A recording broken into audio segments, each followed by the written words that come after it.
National council members سب کو ادھر welcome کرتا ہوں.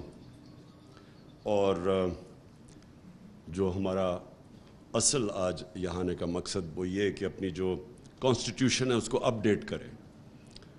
جو کامیابی کا کسی بھی آرگنائزیشن انسان اور کسی بھی ملک کی کامیابی کا جو راز ہے وہ یہ کہ وہ کانسٹنٹلی اڈیپٹ کریں, اپنی غلطیوں سے سیکھیں اور پھر چینج کریں اپنے آپ کو. جو کانسٹیٹیوشن ہے وہ بھی ایک ایسی ہے کہ وہ ہم نے بڑی آئیڈیلزم میں آج سے 26 سال پہلے کانسٹیٹیوشن بنائی تھی. پھر اپنے تجربے سے ہم ریئلائز کرتے گئے کہ کئی چیزیں پریکٹیکل نہیں ہیں اس کے اندر, اور کئی ہم بہت ہی آئیڈیلسٹک تھے, اور پھر ملک کی بھی چیزیں دیکھتے دیکھتے ہم نے چینج بھی کیا اور اڈیپٹ بھی کیا. لیکن ایک نتیجے پہ ہم آ گئے, اور میں خاص طور پہ کیونکہ میں نے تو ساری پارٹی کی ایولیوشن دیکھی ہے. مجھے تو وہ دن یاد ہیں جب ہماری سینٹرل ایگزیکٹو کی میٹنگ جب ہوتی تھی تو مشکل سے ہمارے 25 لوگ میٹنگ میں ہوتے تھے سینٹرل ایگزیکٹو کی, اور وہ پھر ہم جب تصویر لینا چاہتے تھے نا, وہ میڈیا کے لیے تصویر دینا چاہتے تھے, تو ہمیں پھر وہ ملازم کو بھی وہاں بٹھانا پڑتا تھا تاکہ وہ لگے کہ پارٹی میں زیادہ لوگ ہیں. مجھے اپنی عورتوں کی تنظیم بھی بڑی اچھی طرح یاد ہے. جب ہم عورتوں کی میٹنگ کرتے تھے تو وہ بھی پھر اپنے گھر کی ملازمہ بھی لے کے آیا کرتی تھی تاکہ وہ ذرا نمبر لگیں کہ ہماری کوئی عورتوں کی بھی تنظیم ہے. تو وہ ایک ایسی پارٹی کی ایولیوشن اس کی ہوئی جو کسی اور پاکستان کی تاریخ میں پولیٹیکل پارٹی کی ایسی ایولیوشن نہیں ہوئی. ایک ہی پارٹی تھی پیپلز پارٹی جو کہ ہمارے سامنے 4 سال میں ایک دم اقتدار میں آ گئی, لیکن وہ اس پروسیس سے نہیں گزری جس پروسیس سے ہم گزرے. اور وہ جو 2 مین پارٹیز تھی, 2 پارٹی سسٹم, وہ ہمارے سامنے دونوں پارٹیز سکڑتی گئی ہیں. جو کہ فیڈرل پارٹیز تھی وہ چھوٹی ہوتی ہوتی اب رہ گئی ہیں پروونسز بھی, اس کے بھی ایک سینٹرل پنجاب میں رہ گئی ہے, انٹیریئر سندھ کی پارٹی رہ گئی ہے. تو ہمیں ان سے بھی سیکھنا چاہیے کہ کیا وجہ ہے. ایک انسان اپنی غلطیوں سے سیکھتا ہے, ایک دوسروں کی غلطیوں سے سیکھتا ہے.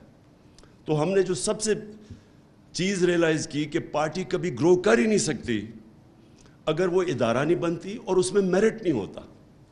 اور میرٹ تب آتا ہے جب پارٹی کے اندر الیکشنز ہوتے ہیں.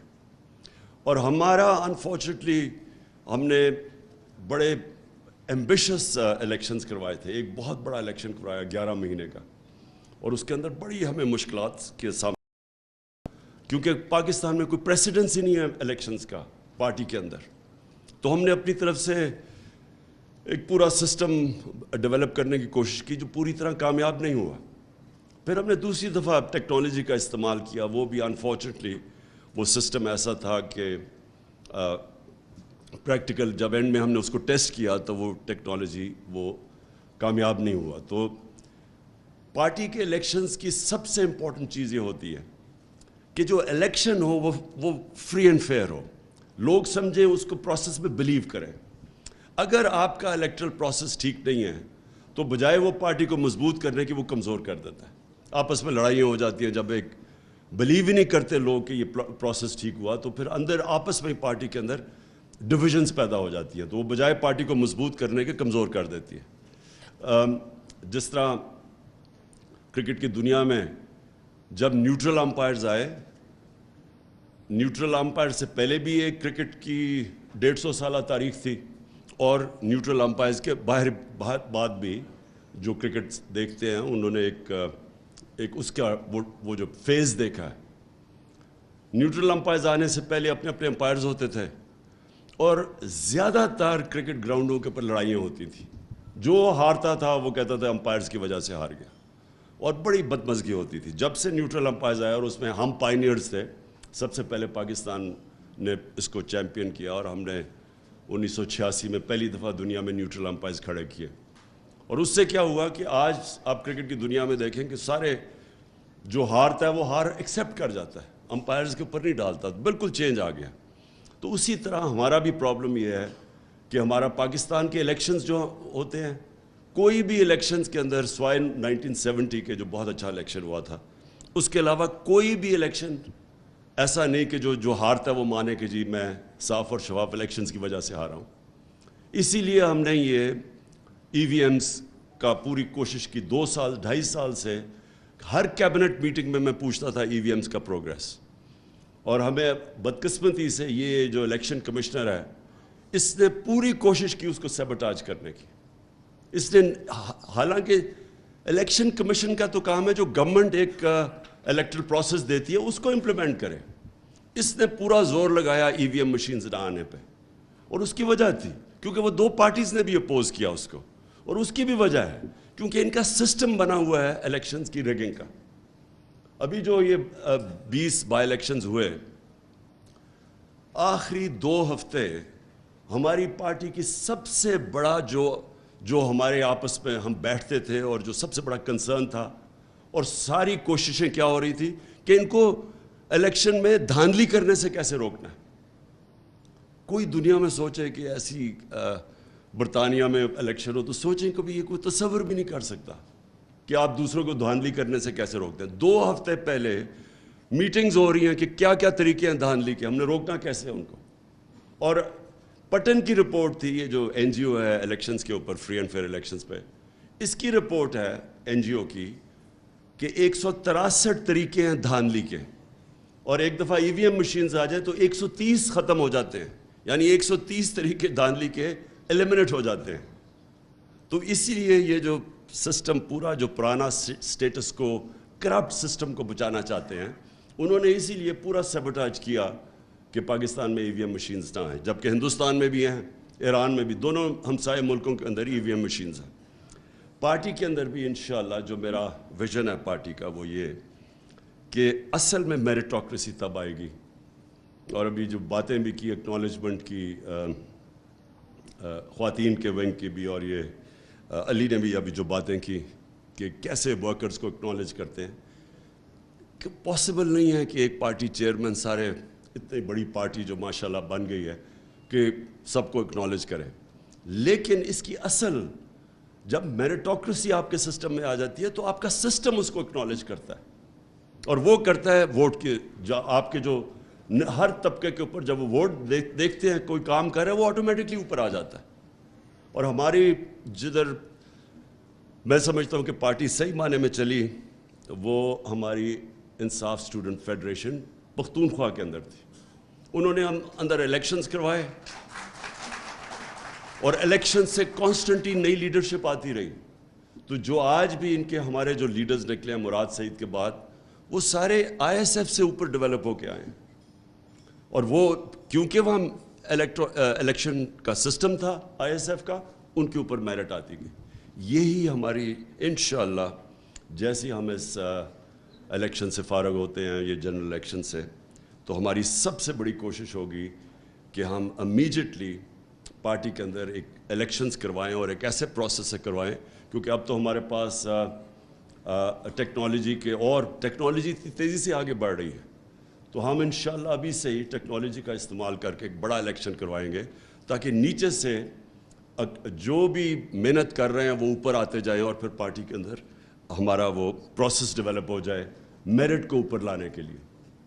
جو یہ 2 پارٹیز ہمارے سامنے ختم ہوئی ہیں, ان کی سب سے بڑی وجہ یہ ہے کہ ان کے اندر کوئی میرٹ نہیں, فیملی پارٹیز ہیں. آپ ان پارٹیز کو دیکھیں آج سے 20-25 سال پہلے وہ ان سے بہتر چل رہی تھی, بجائے وہ گرو کرنے کے وہ سکڑتی گئی ہیں. اور صرف اس لیے کہ وہاں جب اوپر سے بلاک کر دیں میرٹ کو اوپر آنے سے, کوئی پارٹی بھی, کوئی سسٹم بھی, کوئی دنیا میں ادارہ جس کے اندر آپ میریٹوکریسی ختم کرتے ہیں وہ نہیں کامیاب ہوتا. میرا جو سیکنڈ پوائنٹ ہے وہ یہ کہ ہم نے پارٹی کی آئیڈیالوجی, جس طرح ہمارا یہ تنظیمیں بنتی ہیں, اور جو ہماری اب جو ہم پلان کر رہے ہیں, ہم نے جو یہ چینجز بھی لے کے آئے ہیں, یہ بالکل ٹھیک کہا آپ نے شاہ صاحب کہ لنک نہیں ہے ہمارا, جو ونگز ہیں وہ پیرلل فنکشن شروع ہو گئے کرنا, اور ان کا لنک نہیں ہے جو ڈسٹرکٹ, جو ایک بیس ہے پالیٹکس کا, جو بیس ہے پاکستان میں الیکشن پروسیس کا, وہ ہے ڈسٹرکٹ. تو ڈسٹرکٹ کے اندر جو تنظیمیں ہیں وہ پیرل چلنی شروع ہو گئی. عورتوں کا کوئی پتہ نہیں ڈسٹرکٹ کو کہ عورتوں کی تنظیموں میں کیا ہو رہا ہے. کئی ڈسٹرکٹس میں ہوتا بھی ہے, آٹومیٹکلی کوئی خود ہی آپس میں کوارڈینیشن کر لیتے ہیں, لیکن پلاننگ سے نہ ہمارا یوتھ کا کوارڈینیشن ہے زیادہ تر ڈسٹرکٹس میں, نہ وہ ڈسٹرکٹ کہ جو پریزیڈنٹ بنتا ہے اسے پتہ ہے یوتھ میں کیا ہو رہا ہے, نہ اسے پتہ کہ عورتوں کی تنظیمیں. یہ وائٹل ہیں دونوں تنظیمیں, اور بھی وکیلوں کی تنظیم. اب ہم نے ریئلائز کیا کہ وکیل وائٹل ہے ہماری پارٹی کے لیے. اور جو پارٹی کی ایولیوشن ہوئی 26 سال میں, جب ہمیں 2018 میں فیڈرل میں آئے تو بالکل ہی ڈسکنیکٹ ہو گیا پارٹی کی تنظیم کا اور گورنمنٹ کا, کیونکہ ہم پہلی دفعہ گورنمنٹ میں آئے تھے تو ہم سارے گورنمنٹ کے اوپر کانسنٹریشن ہماری ہو گئی, تو پارٹی تنظیم کے اوپر ہمارے پاس ٹائم ہی نہیں تھا. تو بالکل ایک فاصلہ بڑھ گیا, اور اس میں خاص طور پہ جو نقصان ہوا وہ ILF کو ہوا, جو ہماری لائرز فورم تھا ان کا ڈسکنیکٹ ہو گیا ہماری لا منسٹری سے, وہ علیحدہ ہو گیا. اس سے بڑا نقصان ہوا, ہماری تنظیموں کو نقصان ہوا, اور جو ہمیں ضرورت تھی وکلا کی اس کو نقصان ہوا.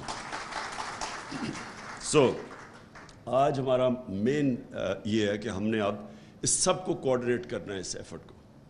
اور ہم نے یہ جو ایک طرح مثلا عورتوں کی, یوتھ کی, ISF کی, ان کی گروتھ بھی نہ روکیں, کیونکہ ایک ورٹیکل ان کا اوپر تک ہونا چاہیے سسٹم, وہ اکنالج کرے کہ کون سی عورتیں پرفارم کریں گے, لیکن ساتھ ساتھ ان کی کوآرڈینیشن بھی ڈسٹرکٹ لیول پہ ہو. تو یہ ہم نے اب آج فیصلہ کیا کہ یہ دونوں چیزیں ساتھ ساتھ چلیں. اچھا, جو نظریہ ہے پارٹی کا یہ بڑا امپورٹنٹ ہے. میں نے ریئلائز کیا یہ 4 مہینوں میں, یہ 3.5 مہینہ میں, کہ ہماری اپنے پارٹی کے لوگ, ہمارے عہدیدار, میں نے ریئلائز کیا ان کو بھی پوری طرح ہمارے جو میں نظریہ لے کے 26 سال پہلے نکلا تھا, میں نے ریئلائز کیا ان کو بھی نہیں سمجھ اس کی. ہم کنفیوز کر جاتے ہیں کہ ہمارا پولیٹکس میں آنے کا مقصد کیا ہے, اسے کنفیوز کر دیتے ہیں, جو کہ پاکستان میں پاور پولیٹکس ہے. پلیز یہ ریئلائز کریں, 2 مختلف چیزیں ہیں. پاکستان اگر آج مشکل میں پڑا ہوا ہے تو اس کی بہت بڑی وجہ ہماری پاور پولیٹکس ہے. پاور پولیٹکس کا مطلب کہ کوئی نظریہ نہیں ہے اس میں, وہ صرف ہوتا ہے پاور میں آنے کے لیے کیا کرو. یہ 2 پارٹیز آپ کے سامنے ایک گولڈن مثال ہے, ایگزامپل ہے کہ کیسے ان کے اندر ٹوٹل اپرچونزم ہے. پاور کے لیے کوئی نظریہ نہیں ہے ان کا. یہی 2 پارٹیز کب سے 88 سے ایک دوسرے کو برا بھلا کہہ رہی ہیں, اور برا بھلا یہ نہیں کہہ رہی کہ نظریاتی ان کے کوئی اختلافات ہیں. ان کا صرف ایک ہی ہے کہ وہ ایک کہتی تھی وہ چور ہے, دوسرا کہتا تھا دوسرا چور ہے. یہ بڑے سیریس ایلیگیشنز ہیں. کرپشن کے کیسز انہوں نے ایک دوسرے کے اوپر بنائے تھے. یہ کہہ رہی تھی کہ یہ نواز شریف نے یہ ہدایبہ پیپر مل میں منی لانڈرنگ کی, یہ کیس پیپلز پارٹی نے بنایا تھا. اور یہ سرے محل کا کیس اور جو $60 ملین پڑا ہوا تھا زرداری کا سوئٹزرلینڈ میں, یہ نون لیگ نے کیس بنائے تھے. تو یعنی 2 پارٹیز ایک دوسرے کو یہ نہیں کہہ رہے کہ ہمارا نظریاتی اختلاف ہے, یہ دونوں ایک دوسرے کو کہہ رہی تھی کہ انہوں نے پاکستان کی عوام کا پیسہ چوری کیا ہے. یہ سیریس ایلیگیشن ہے. اور ہوا کیا کہ جیسے ہی یہ واپس آئے 2008 میں, چارٹر آف ڈیموکریسی کے نام پہ دونوں نے فیصلہ کیا کہ ہماری 2 دفعہ گورنمنٹس گئی ہیں کرپشن کے اوپر, تو ہم پاگل ہیں کہ ایک دوسرے کو ہم نقصان پہنچا رہے ہیں. تو دونوں نے مل گئے, 10 سال انہوں نے مل کے ملک کو لوٹا, اور کوئی ان کی آئیڈیالوجی نہیں تھی, صرف پیسہ پرزرو کرنا تھا. پیسہ بناؤ اور پرزرو کرو. اور یہ آج آپ کے سامنے اور ہی کلیئر آ گیا کہ وہ جو ایک دوسرے کے خلاف تھے سب اکٹھے ہو گئے ہمارے خلاف, تحریک انصاف کے خلاف سب اکٹھے. کوئی نظریہ نہیں ہے اس میں, صرف انٹرسٹ ہے. اور انہوں نے جو ملک کے ساتھ کیا کہ انہوں نے ایک گورنمنٹ کو ڈی اسٹیبلائز کیا, اس لیے نہیں کہ وہ گورنمنٹ کرپشن کر رہی تھی, اس لیے نہیں کہ وہ ملک کی معیشت کو صحیح راستے پہ نہیں لے کے جا رہی تھی. مہنگائی کا انہوں نے استعمال کیا کہ جی مہنگائی کی وجہ سے ہم گورنمنٹ کرانا چاہتے ہیں, عوام بڑی مشکل میں. اور جو اللہ, کیونکہ اللہ الحق ہے, سچ کا خدا ہے, اس نے ساری قوم کے سامنے یہ اپرچونزم کی سیاست ایکسپوز کر کے رکھ دی. یہ جو 4 مہینے میں 3.5 مہینے میں انہوں نے کیا ہے, یہ اب واضح ہے کہ نہ ان کا انٹرسٹ تھا اکانومی, نہ ان کا انٹرسٹ تھا مہنگائی, صرف ایک انٹرسٹ تھا NRO لینا. کوئی تیاری نہیں تھی ان کی. یعنی اگر انہوں نے پاور میں آنا ہی تھا اور اتنی سازش کر کے, تو کم از کم کوئی تیاری تو کرتے اکانومی کو ٹھیک کرنے کے لیے, کوئی روڈ میپ لے کے آتے, کوئی پلان کرتے کہ ہاں ہم آئیں گے. آتے ساتھ ہی وہ مفتاح اسماعیل بیٹھتا اور کہتا کہ یہ ہم کریں گے اور اس طرح ہم اپنی اکانومی کو اسٹیبلائز کریں گے یا اٹھائیں گے. کوئی پلان نہیں تھا. پلان صرف ایک تھا, اسمبلی میں انہوں نے کیسے امینڈمنٹ پاس کر کے تو نیب کے قانون کو امینڈ کرنا تھا, اور 1100 ارب روپیہ. یہ امیجن کریں کہ قوم ان 3.5 مہینے میں مہنگائی میں ڈوب گئی ہے, اکانومی بالکل ڈیفالٹ کی طرف جا رہی ہے. ان کی اچیومنٹ ایک ہے کہ 1100 ارب روپیہ ان کی کرپشن کا انہوں نے امینڈمنٹ پاس کر کے اس کو معاف کروانے کی کوشش کی, یعنی دوسرا NRO لینے کی کوشش کی. میں صرف سب کے سامنے ذرا یہ ان کی جو اچیومنٹس ہیں میں وہ بتانا چاہتا ہوں. NRO صرف ایک اچیومنٹ ہے, باقی یہ ذرا دیکھ لیں. جب نو کانفیڈنس موشن انہوں نے ٹیبل کیا تو پاکستان کی ایکسچینج ریٹ تھی 178 روپے. آج اوپن مارکیٹ پہ 250 روپے پہ پہنچ گئی. انٹرسٹ ریٹ, یہ بڑا امپورٹنٹ ہے انٹرسٹ ریٹ, کیونکہ بزنس ایکٹیویٹی چلتی, جتنا آپ انٹرسٹ بڑھاتے جائیں بزنس ایکٹیویٹی کم ہو جاتی ہے, لوگوں کے پاس پیسہ نہیں ہوتا انویسٹ کرنے میں. 11% تھا مارچ میں, آج ہے 15.5%. جو ہماری ٹیکس کلیکشن تھی, ریکارڈ ٹیکس کلیکشن ہوئی پاکستان کی تاریخ میں. ہماری جو ٹیکس کلیکشن کی گروتھ ریٹ تھی مارچ میں وہ 32% تھی. اب جولائی کے اندر وہ آ گئی ہے 10% پہ گروتھ, یعنی کہ جو پیسہ اب اکٹھا ہو رہا ہے وہ گورنمنٹ کے پاس کم ہوتا جا رہا ہے.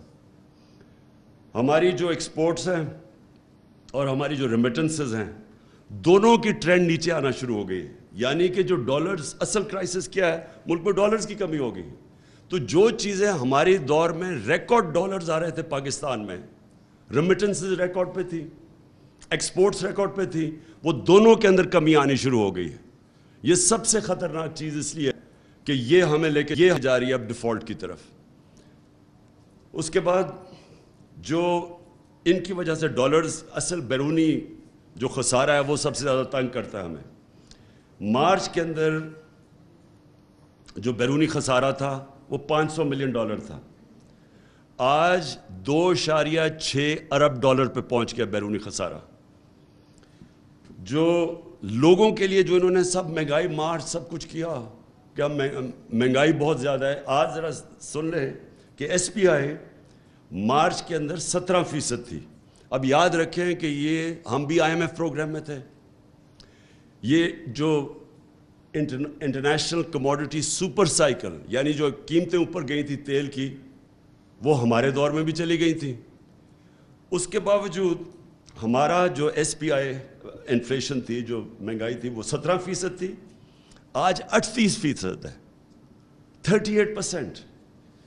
اور جو گروتھ, جو یہ بھی خطرناک ہے, جو ہم نے ان دونوں حکومتوں سے کرونا کے باوجود سب سے زیادہ نوکریاں ہمارے دور میں دی گئی تھیں. امپلائمنٹ ہمارے دور میں سب سے زیادہ تھی, بلکہ فگرز آئی تھی ورلڈ بینک کی کہ بر صغیر کے اندر جس ملک میں سب سے کم بے روزگاری تھی وہ پاکستان تھا. اب گروتھ ریٹ جو ہمارے آخری سال میں 6% تھی, اب وہ پہنچ گئی, اب وہ پروجیکٹ ہو رہے 2.3% پہ. اس کا مطلب اکانومی کانٹریکٹ کرے گی, اس کا مطلب ٹیکس کلیکشن کم, اس کا مطلب بے روزگاری زیادہ.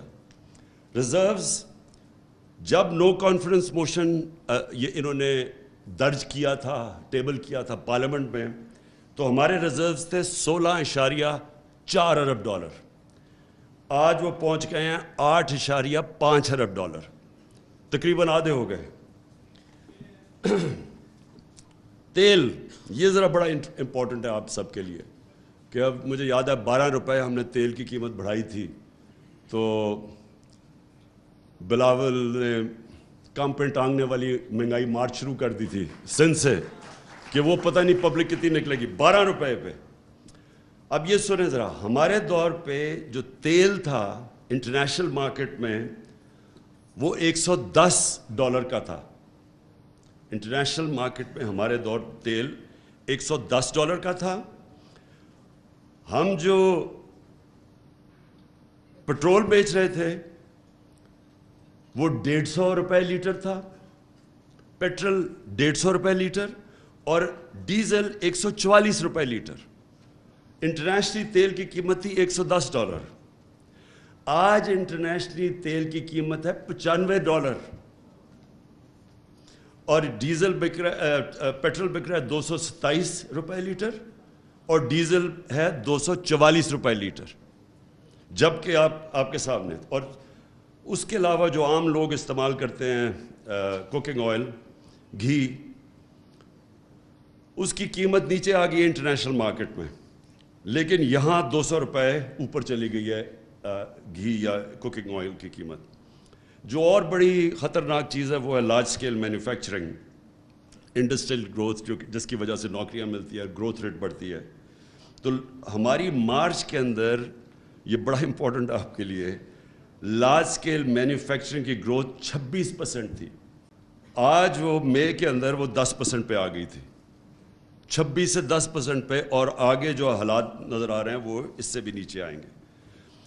بجلی لوڈ شیڈنگ ہمارے دور میں اور آج کمپیئر کر لیں، اب لوڈ شیڈنگ کدھر ہے۔ کہنے کا میرا مقصد یہ ہے کہ جب انہوں نے یہ سازش کے تحت ہماری گورنمنٹ گرائی تھی تو پاکستان میں کون سا بڑا کرائسس آیا تھا؟ کیا ضرورت پڑی تھی ان لوگوں کو جو دیکھ رہے تھے یہ سازش ہو رہی ہے، اور انہوں نے فیصلہ کیا کہ جی ہم کچھ نہیں کریں گے؟ آج وہ بھی ذمہ دار ہیں یہ جو ہو رہا ہے ملک کے ساتھ۔ آج چوتھے نمبر پہ اب پاکستان دنیا میں وہ ملک جو سری لنکا کے بعد ڈیفالٹ کرنے جا رہا ہے، چوتھے نمبر پہ ہے۔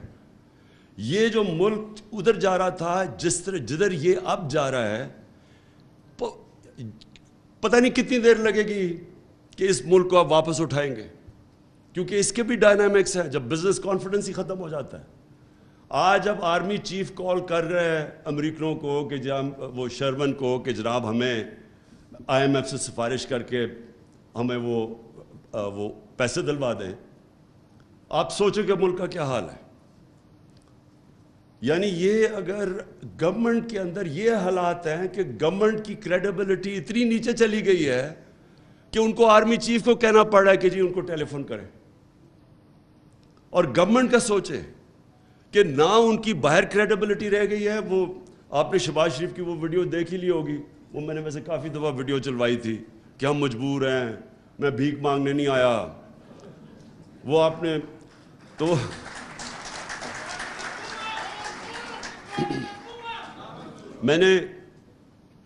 مجھے خوشی یہ ہوئی کہ یہاں کئی ایسے لوگ تھے جو سمجھتے تھے کہ وہ اشتہار دیکھ کے نا، کیونکہ شہباز شریف نے 50 ارب روپیہ تو اشتہاروں پہ ہی خرچ کیا تھا، وہ اشتہار دیکھ کے یہ سمجھتے تھے کہ اس سے بڑا جینیس آیا ہی نہیں ہے کبھی پاکستان میں۔ وہ یہاں ایسے لوگ تھے۔ اب وہ میں سوچتا ہوں کہ جو حالات کیے ہیں، اللہ وہ سچ والا خدا، اس نے زیادہ دیر نہیں اس کی اصلیت بتا دی پبلک کو کہ اصل میں اصلیت کیا ہے۔ اصلیت یہ ہے ان کی کہ نہ انہوں نے آج تک کبھی اس ملک کی اکانومی کو اٹھایا ہے، نہ انہوں نے اس ملک کے اندر کبھی بھی کوئی اصلاحات کی ہیں، نہ انہوں نے کبھی ملک کے فیوچر کا سوچا۔ یہ ہم پہلی دفعہ ہماری گورنمنٹ تھی جس نے بلین ٹری سونامی شروع کی، درخت ماحولیت کا سوچا، کسی نے سوچا ہی نہیں تھا ماحولیت کا۔ یہاں ماحولیت کا سوچنا تو دور کی بات ہے، انہوں نے جو پرانے ہم انگریز کے بنائے ہوئے تھے جنگل وہی کٹوا دیے۔ وہ جو چھانگا مانگا جنگل ہمیں اپنی بچپن میں یاد ہے، وہ چیچا وطنی، یہ ادھر جنگل تھا ہمارا کندیا میں، میاں والی میں، یہ سارے جنگل ختم ہو گئے ان کے دور میں. کوئی کسی نے نہ پلاننگ کی کہ آگے ہمارے آنے والی جنریشنز کے لیے کیا ہے. 50 سال میں کوئی ڈیمز ہی نہیں بنی. یہ پہلی دفعہ ہماری گورنمنٹ نے آگے سوچا فیوچر جنریشنز کا، کیونکہ انہوں نے کبھی بھی آگے نہیں سوچا. یہ جو آج بجلی کا کرائسس آیا ہوا ہے، انہوں نے یہی نہیں سوچا کہ ہم اپنے جو بجلی بنائیں وہ اپنی لوکل ریسورس پانی پہ ایڈوانٹیج ہے.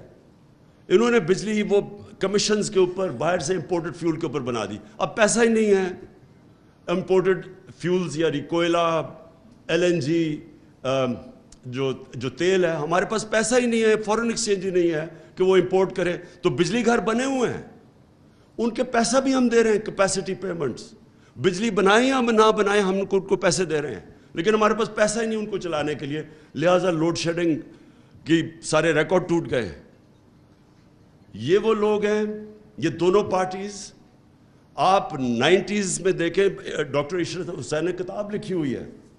اس کتاب میں انہوں نے بتایا ہے کہ کیسے ہندوستان پھر بنگلہ دیش 90s کے بعد ہمارے سے دونوں ملک آگے نکل گئے. اور وہ کیوں نکلے؟ وہ اس لیے نکلے کہ وہاں پھر ان کی گورنمنٹس ٹھیک ہو گئی اور ہمارے یہ دو فیملیز آگے ملک کو لوٹنے کے لیے. ان کی دولت کا ان کو خود بھی نہیں پتا کتنا ہے. انہوں نے جتنا پیسہ بنایا، میں گارنٹی کرتا ہوں ان کو پتہ ہی نہیں ان کے باہر کتنے بلینز آف ڈالرز پڑے ہوئے ہیں. لیکن ملک کا حال یہ ہے کہ جس ملک نے تیزی سے ان سے آگے ترقی کر رہا تھا، وہ ملک کا آج یہ حال ہے کہ چوتھے نمبر پہ انہوں نے پہنچا دیا ہے وہ ملک جو ڈیفالٹ کرنے جا رہے ہیں. میں ایک چیز ضرور آگے اپنی پارٹی کی طرف سے، پہلے تو ہم اپنی تجویز دیں گے. دیکھیں، کبھی بھی اس ملک کے اندر ہمیں کبھی اجازت نہیں دینی چاہیے کوئی اس ملک کی قیادت کرے جس کا سب کچھ پاکستان میں نہ ہو. یہ کیا وجہ ہے کہ آپ پاکستان کے پرائم منسٹر بننا چاہتے ہیں، وزیر بننا چاہتے ہیں، پیسہ آپ نے ملک سے باہر رکھا ہوا ہے. بچے کہتے ہیں ہم پاکستان کے شہری نہیں ہیں، ہم برٹش پاسپورٹ ہولڈر ہیں، اس لیے جواب دہ نہیں ہیں. اربوں روپے کی پراپرٹیز میں یہ رہتے ہیں وہاں. جو یہ حسن، کیونکہ میں تو لندن جانتا ہوں، جو پراپرٹیز میں یہ رہتے ہیں وہ بلینز کے اندر ہے. میں آپ کو گارنٹی کرتا ہوں کہ برطانیہ کا کوئی پرائم منسٹر افورڈ نہیں کر سکتا ان علاقوں میں رہنے میں جدھر یہ اور اس کے بچے رہ رہے ہیں. برطانیہ کا 6 کروڑ آبادی ہے، ہماری 22 کروڑ ہے، اس کی 6 کروڑ، ان کا 50 گنا زیادہ ہمارے سے GDP ہے. ان کی سالانہ آمدنی 50 گنا ہمارے سے زیادہ ہے. ان کا کوئی پرائم منسٹر نہیں رہ سکتا مے فیئر اور ہائیڈ پارک میں جس طرح یہ نواز شریف اور اس کے بچے رہ رہے ہیں. اور ایک نہیں بتا سکتے کہ پیسہ کیسے گیا پاکستان سے باہر. تو کیا وجہ ہے کہ ہمارا ملک، کہ ہمارے ملک کی لیڈرشپ، ایلیٹ ملک سے باہر سارا پیسہ باہر رکھتے ہیں، باہر پراپرٹیز ہیں، باہر آف شور اکاؤنٹس ہیں، اور ملک کی قیادت بھی کرنا چاہتے ہیں. اگر آپ کے پاس آج باہر، آپ ملک کے باہر پیسہ رکھا ہوا ہے تو 3 وجوہات ہیں. ایک کہ چوری کا پیسہ، کرپشن کا پیسہ ہے، آپ کو چھپانا پڑتا ہے کیونکہ اگر آپ ملک میں رکھیں گے تو وہ نظر آ جائے گا، اس لیے آپ کو ملک سے باہر بھیجنا پڑتا ہے. زیادہ تر ڈیولپنگ ورلڈ کے اندر ایلیٹس اس طرح پیسہ باہر بھیجتی ہیں کیونکہ وہ اربوں میں جب پیسہ بناتی ہیں تو وہ تو بستر کے نیچے نہیں چھپ سکتا. وہ کبھی کبھی کوئی، وہ جس طرح کوئی سندھی پولیٹیشین تھا، اس کے گھر کے اندر ہی سونا پتہ نہیں کتنا ملا، عموماً وہ باہر بھیج دیتے ہیں پیسہ. یا پھر آپ ٹیکس بچانا چاہتے ہیں اس لیے آپ پیسہ باہر بھیج دیتے ہیں، یہ بھی بڑے بزنسز بھیجتی ہیں. لیکن تیسرا ایک کیٹیگری ہے جو ایک سمجھتی ہے کہ پاکستان چلے گا ہی نہیں آگے، یعنی پاکستان کسی ٹائم پہ بینکرپٹ ہو سکتا ہے.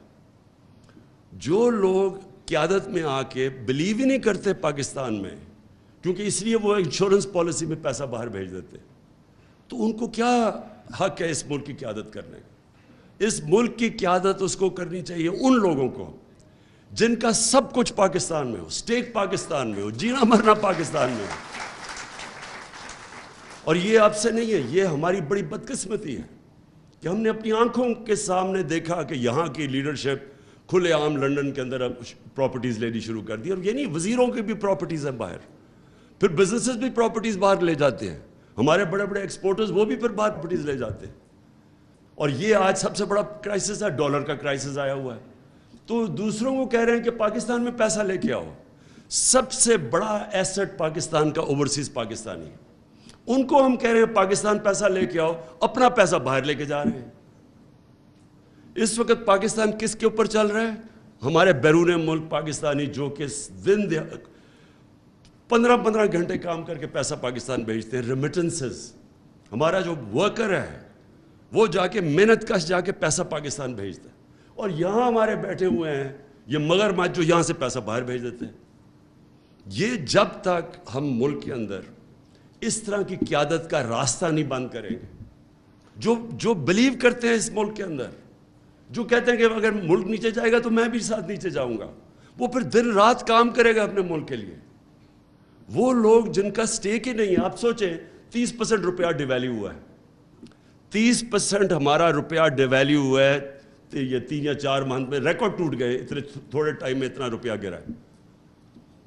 لیکن ان لوگوں کو یہ میں دیکھ رہا تھا کہ ان کی تصویریں آئی، سب ہنس رہے تھے. یہ جو بڑے بڑے ڈاکو ان کی میٹنگ ہوتی ہے نا، ڈاکوؤں کی میٹنگ بھی ہوتی ہے، سارے دانت نکال رہے تھے. ان کو اگر 30% پیسہ ملک کا یعنی ہم سب کا 30% ویلیو نیچے گر رہی ہے ہمارے پیسے کی، تو ان کو تو فائدہ ہو گیا. ان کو تو 30% پیسے اوپر چلے گئے. ان کے خوش تو اس لیے ہیں، ان کو کوئی فرق ہی نہیں پڑتا کہ اگر روپیہ اپنا ویلیو لوز کرے گا، اگر ڈالرز میں پیسے پڑے اور پراپرٹیز آپ کی باہر ہیں تو آپ کو تو فائدہ ہو رہا ہے. یہ بھی کانفلکٹ آف انٹرسٹ ہے. جب تک آپ بھی قوم کے ساتھ سفر نہیں کریں گے، اور ہمیشہ دنیا کی ایک تجویز ہے کہ leaders lead by example. Boris Johnson کو آپ سوچیں بھاری اکثریت سے وہ جیتا تھا. میں ان ڈیموکریسیز کی بات کر رہا ہوں، وہ کیوں چلتی ہیں، ملک خوشحال کیوں ہوتے ہیں. بورس جانسن آپ سوچیں کہ اس کو بھاری اکثریت سے جیتا. اس نے ایک گیٹ ٹوگیدر کر دی اپنے باہر، اپنے آفس کے باہر گارڈن کے اندر. انہوں نے کہا جی کرونا کا دن تھے، سوشل ڈسٹینسنگ تھی، تو لوگوں کے لیے آپ نے یہ قانون بنایا تھا اور خود آپ یہ کر رہے ہیں. ایک آدمی کو اس کی پارٹی نے نکال دیا اس کو. سوچیں کہ اس سے کہا کہ اس نے he did not lead by example. لوگوں کو کچھ کہہ رہا تھا اور خود کچھ کر رہا ہے. یا لوگوں کو کہہ رہے پیسے پاکستان لے کے چوری کر کے پیسہ باہر لے کے جا رہے ہیں. اور افسوس کی بات یہ ہے بیٹھے ہوئے جو ان کی ڈیفینڈ کرتے ہیں، شرم کی بات ہے کہ ان لوگوں کو ڈیفینڈ کرتے ہیں. پتہ ہے کہ ان کا چوری کا پیسہ ہے، پتہ ہے کہ ملک میں ڈالر کرائسس ہے.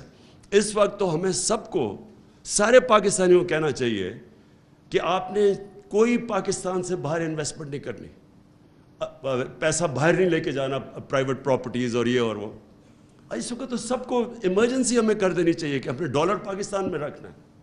اور اتنا پیسہ یہ ہم کر سکتے ہیں، لیکن یہ لوگ کیوں نہیں کر سکتے؟ کیونکہ سب کو پتہ ہے کہ ان کا پیسہ باہر پڑا ہوا. اس لیے انشاءاللہ ہماری پارٹی کی کانسٹیٹیوشن میں آئے گا کہ کوئی بھی پارٹی کی قیادت نہیں کر سکتا جس کا پیسہ، جس کا جینا مرنا، جس کی پراپرٹیز پاکستان کے اندر نہیں ہو.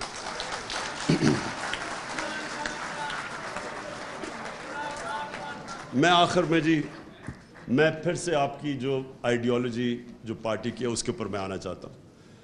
دیکھیں 2 طرح کی جو علی نے بات کی، کارکنوں کو نچلی سٹیج کے اوپر سمجھانا ہے. 2 قسم کی پالیٹکس ہے جو میں پھر سے آتا ہوں. ایک ہے پاور پالیٹکس. پاور پالیٹکس ہے پاور میں آ کے ذات کے لیے سب کچھ کرنا، اپنا ڈپٹی کمشنر، اپنا تھانے دار رکھوانا، یہ جو پرانی سوچ ہے یہ. اور دوسری ہے جدھر پالیٹکس عبادت بن جاتی ہے، جدھر آپ ایک بڑے مقصد کے لیے پالیٹکس کرتے ہیں، جدھر آپ اپنی ذات سے باہر نکلاتے ہیں. یہ جو ہے ہم نے اپنے کارکنوں کے اندر اور انشاءاللہ اپنے بچوں کے اندر یہ فیڈ کر دینی ہے. میں نے یہ فیصلہ کیا کہ ہم نے اپنی پارٹی کی آئیڈیالوجی کے اوپر پورا اب زور لگانا ہے. میں آپ یقین کریں کہ میں یہ دیکھ رہا تھا جس دن ہمیں انہوں نے میں یہ جب اپنے ادھر پرائم منسٹر ہاؤس سے اپنی ڈائری پکڑ کے جب میں گھر گیا تو میں نے اگلے دن میں اور بشرا بیگم اگلے دن آرام سے بیٹھے سوچ رہے تھے کہ چلیں بڑی دیر کے بعد ریسٹ پہ لیا. اب تو آرام سے ہم ریلیکس کریں گے. اور ہم شام کو رات کے بعد فلمیں دیکھ رہے تھے, کوئی ٹی وی شی بھی دیکھ رہے تھے. تو ایک دم میں نے فون بھی نہیں میں دیکھ رہا تھا, اس لیے کہ جب میری تو زندگی گزری ہے نا اونچ نیچ میں. ہارتے ہیں تو آپ کیا ہوتا ہے, جیتتے ہیں آپ کیا ہوتا ہے. ہارتے ہیں آپ کے رشتہ دار بھی آپ سے منہ پھیر لیتے ہیں, جیتتے ہیں تو آپ کی ساری دنیا آپ کے پاس آ جاتی ہے. اور تو میں نے تو ساری زندگی یہ دیکھا ہے. تو میں نے سوچا کہ چلے آفس سے آ گئے ہیں تو آج بڑا کیا فائدہ فون دیکھنے کا, کیونکہ وہ سارے ہی خوش ہو رہے ہوں گے لوگ اندر سے جو ہمارے دشمن ہیں. تو ایسے ہی میں نے فون دیکھا کوئی 11 بجے, تو میں اس فون کے اوپر دیکھ رہا ہوں کہ پبلک سڑکوں کے اوپر نکلی ہوئی ہے. اس کے بعد تھوڑی دیر کے بعد ٹی وی لگایا, ہم نے ٹی وی کے اندر دیکھا کہ پبلک, تو جو پبلک نکلی اس دن, میں آپ یقین کریں کہ ساری میری جو سٹرگل ہے, سب سے زیادہ خوشی مجھے اس دن اس لیے ہوئی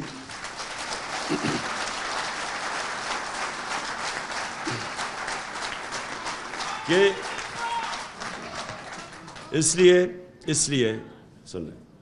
لیے کہ دیکھیں کامیابی کیا ہوتی ہے.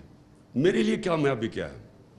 میرے لیے کامیابی پرائم منسٹر ہاؤس. میں یہ شاہ محمود کو کہتا ہوں کہ میں زندگی میں کبھی اتنی مشکل نہیں گزاری جو 3.5 سال میں نے گزاری تھی. یعنی اتنا مشکل تھا وہ, کیونکہ ہر روز کوئی نیا مسئلہ آ جاتا تھا اور کوئی چھٹیاں نہیں تھی. 5 دن گھر سے باہر رات کو کھانے بھی کھائے 3.5 سال میں, کئی چھٹیاں, ہالیڈیز کچھ نہیں. لیکن یہ جو مجھے خوشی ملی کہ جب آپ دیکھتے ہیں کہ آپ کی قوم کے اندر شعور آ گیا ہے, جب ایک ہجوم قوم بن گئی ہے, یہ مجھے خوشی ملی کہ دیکھیں پاکستان کو پتہ ہی نہیں کہ پاکستان کتنا طاقتور اللہ نے بنایا. ہمیں اپنی طاقت کا ہی نہیں پتا. ہم وہ لوگ ہیں جن کو سمجھ ہی نہیں ہے کہ یہ کتنی بڑی نعمت ہے یہ ملک. ہم وہ ہیں جن کے اندر کوئی کبھی سمجھ نہیں آئی نظریہ پاکستان کیا تھا. پاکستان کا مطلب کیا, لا الہ الا اللہ, اور لا الہ الا اللہ کا راستہ وہ ہے اور ہم اس راستے پہ نکلے ہوئے ہیں. جو قوم کیسے بننی تھی, تیرا میرا رشتہ کیا, لا الہ الا اللہ. کیونکہ وہ کیا تھا کہ وہ قوم کو اکٹھا, جب آپ کا نظریہ ہوگا تو آپ نیشن بنیں گے نا. نظریہ تو وہ ہے, سمپل نظریہ ہے ہمارا. اسی کے اوپر مدینہ کی ریاست میں نبی صلی اللہ علیہ وسلم نے سب کو اکٹھا کیا تھا, سب انسانوں کو اکٹھا کیا تھا. مساق مدینہ میں, اس میں وہاں کرسچنز بھی تھے, اس میں یہودی بھی تھے, ان سب کو انہوں نے کمیونٹی میں بنا دیا تھا, انسانوں کو اکٹھا کیا تھا. اس لیے ان کو رحمت العالمین کہتے ہیں, سب انسانوں کے لیے رحمت بن کے. ہم نے کبھی اس کا نہ اس کے اوپر کوئی تبصرہ کیا, نہ سوچا کہ یہ کیوں بنا تھا ملک, کیوں ہندوستان کے مسلمانوں نے پاکستان کو ووٹ دی تھی.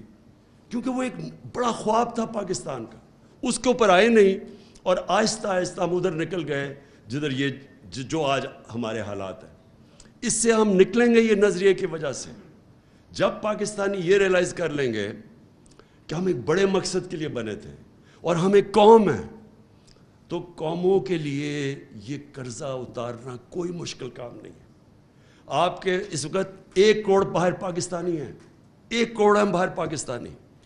جس دن ہم نے ان کو موبلائز کر لیا, یہ قرضہ آسانی سے آپ کا اتر جائے گا. کیونکہ میں تو جانتا ہوں پاکستانیوں کو, بار میرا سب سے زیادہ کنیکشن ہے. وہ لوگ ہیں جو کہ ہمیں شارٹ ٹرم کے اندر یہ جو ڈالر ڈیفیسٹ ہے ہمارا وہ اتار دیں گے, لیکن وہ تب جب ان کو پرائیڈ ہوگی اپنے ملک سے. اس وقت ان کو ملک نہیں نظر آتا. یہ جب اوپر چور سارے اکٹھے دیکھتے ہیں, روگز گیلری کو اکٹھا دیکھتے ہیں آپ, تو قوم نہیں لگتی, لوگ ڈر جاتے ہیں. ریمیٹنسز گر رہی ہیں ہماری, کیونکہ ان کا کانفیڈنس چلا گیا. روشن ڈیجیٹل پاکستان میں جو گرو کر رہا تھا وہ نیچے چلا گیا. بیرون ملک پاکستان میں کانفیڈنس نہیں ہے اس وقت. یہ جب کانفیڈنس آ گیا, آپ یقین کریں کہ یہ ہم سارے کرائسس سے نکل جائیں گے. اس لیے انشاءاللہ ہم نے اپنی آئیڈیالوجی لوگوں کو بتانی ہے. میں نے جب یہ کیمرے جاتے ہیں, جب ہم کال دیتے ہیں, پبلک سڑکوں پہ آ جاتی ہے. وہ جب یہ الیکشن کا سپریم کورٹ میں رزلٹ آیا تو ہم 9:30 بجے تھے رات کے. میں نے سوچا اب چلو کل انوائٹ کرتے ہیں لوگوں کو ہم سیلیبریشن کے لیے. وہ میں جب تک گھر پہنچا ہوں تو میں دیکھا وہ ساری پبلک خود ہی سڑکوں کے اوپر آ گئی. تو یہ ملک، تو یہ قوم بننے جا رہی ہے، قوم بننے جا رہے ہیں. اور یہ ہے سب سے خوشائن چیز. آج ہم نے اپنی تنظیمیں اس لیے بنانی ہیں کہ اس وقت سب سے بہتر ٹائم ہے اپنی پارٹی کو منظم کیا جائے. ہم نے 26 سال میں منظم کرنے کی نہیں کوشش کی. ہماری جو کانسنٹریشن تھی وہ ہم تحریک تو چلا دیتے تھے لیکن پارٹی نہیں بنتی تھی، کیونکہ ہم نے کبھی بھی ایک کنسرٹڈ ایفرٹ پارٹی بنانے کی نہیں کی. اور جب پارٹی بنتی ہے اس کی نظریہ ہمیشہ سامنے ہوتا ہے. پارٹیز نظریے پہ بنتی ہیں. تو نظریہ تو اب ایسا ہے، میں نے جب وہ دیکھا وہ کیمرہ لے کے جاتا ہے کراؤڈ کے اندر، یہ جو پبلک نکلتی ہے خود ہی سڑکوں پہ، تو میں دیکھتا ہوں کہ چھوٹے چھوٹے بچوں کو بھی ہمارا نظریہ کا پتہ چل گیا. ہمارے چھوٹے بچوں کے سامنے جب وہ مائک لے کے جاتے ہیں تو میں حیران ہوتا ہوں کہ وہ بھی سمجھ گئے ہیں کہ لا الہ الا اللہ پاکستان کا مطلب. لیکن بدقسمتی سے میری پارٹی کو ابھی تک پوری طرح میرا نظریہ نہیں پتہ چلا. تو اس لیے میں نے یہ فیصلہ کیا کہ پارٹی کو منظم کریں ہم، اور انشاءاللہ پھر ان کی نظریاتی طور پہ اس کو مضبوط کریں، اور انشاءاللہ اس اگلی الیکشن کے اندر 2/3 اکثریت لیں.